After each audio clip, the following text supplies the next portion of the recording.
हाय जी, Sanjeet here again and बहुत लोग मुझे एक क्वेश्चन पूछते हैं कि सर जब भी हम कोई ट्रांसफॉर्मेशन के प्रोसेस में है या हेल्थ को करेक्ट करने के प्रोसेस में है तो क्या हमें बिल्कुल भी बाहर नहीं खाना चाहिए या बिल्कुल भी वीकेंड्स में एंजॉय नहीं करना चाहिए। So first of all okay, मैं आपको ये कहूंगा कि आपकी एंजॉयमेंट के डेफिनेशन को आपको ठीक करना जरूरी है। It's not only eating, there are lot of other things जो आप कर सकते हो।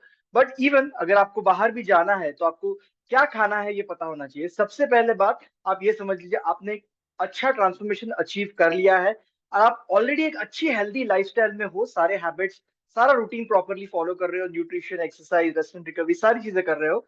तो आप अगर महीने में एक आध बार अगर आपकी कोई मनपसंद चीज खाते हो तो उससे कोई फर्क नहीं पड़ता है। ऑब्वियसली रोज नहीं होना चाहिए, बट 15 दिन में एक बार या मंथ में एक बार अगर आपको कुछ चीज अच्छी लगती है और उसको आप स्मार्ट तरीके से खाते हो, मतलब ओवर ईट नहीं करते हो, तो उससे कुछ मेजर प्रॉब्लम नहीं होता।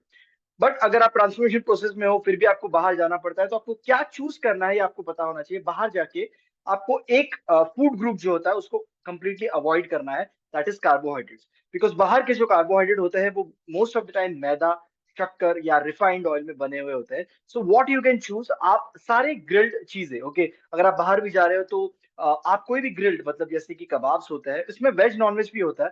Okay, you can get mushrooms, you can get paneer, you can get tofu. Okay, बहुत सारी जगह पे आजकल वेज जगह पे ये सारी चीजें मिलती है। और अगर नहीं तो आप ऐसी जगह पे जाओ ये सारी चीजें मिले, ऑलरेडी सारे मेन्यू कार्ड्स ऑनलाइन अवेलेबल होते हैं। So choose a place, that's also very important.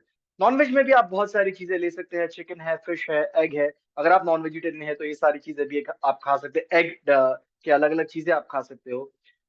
Eight the same time there are definitely soups available, आप सूप ले सकते हो। देयर आर डेफिनेटली बहुत अच्छे टाइप की सैलेड्स होते हैं बाहर, तो गो फॉर दैट सैलेड्स। ये बहुत सारी चीजें हैं जो आप एंजॉय कर सकते हैं। ऐसा नहीं है कि अगर आपने कुछ स्टार्ट किया है तो अभी मैं कुछ भी नहीं खाना है, बिल्कुल भी बाहर नहीं जाऊंगा। ये सेल्फ कंट्रोल आपको लगेगा, बिकॉज शुगर और ये फ्राइड चीजें सारी चीजें जो होती है, कार्बोहाइड्रेट, उसका स्मेल और ये सारी चीजें बहुत स्ट्रांग होती है। और आपने पहले खाया होता है तो कहीं ना कहीं तो आपका माइंड उसको बहुत अट्रैक्ट करता है, माइंड आपका अट्रैक्ट हो जाता है उसके टूवर्ड्स, तो आपको सेल्फ कंट्रोल डेफिनेटली लगेगा।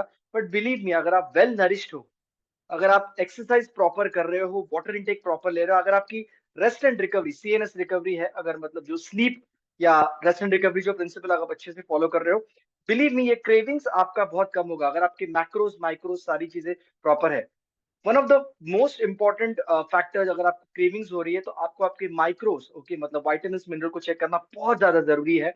Eight the same time protein and बाकी सारी चीजें भी बहुत जरूरी है।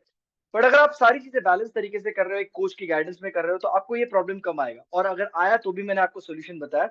Yes, you can enjoy okay, आप सारे ग्रिल्ड आइटम लो जो most of the time protein food group जो है, और दूसरा फाइबर फूड ग्रुप जो है, और हेल्दी फैट्स फूड ग्रुप जो है, वो आप डेफिनेटली चूज कर सकते हैं। So all the best and enjoy your weekends, but at the same time don't over it. Thank you so much.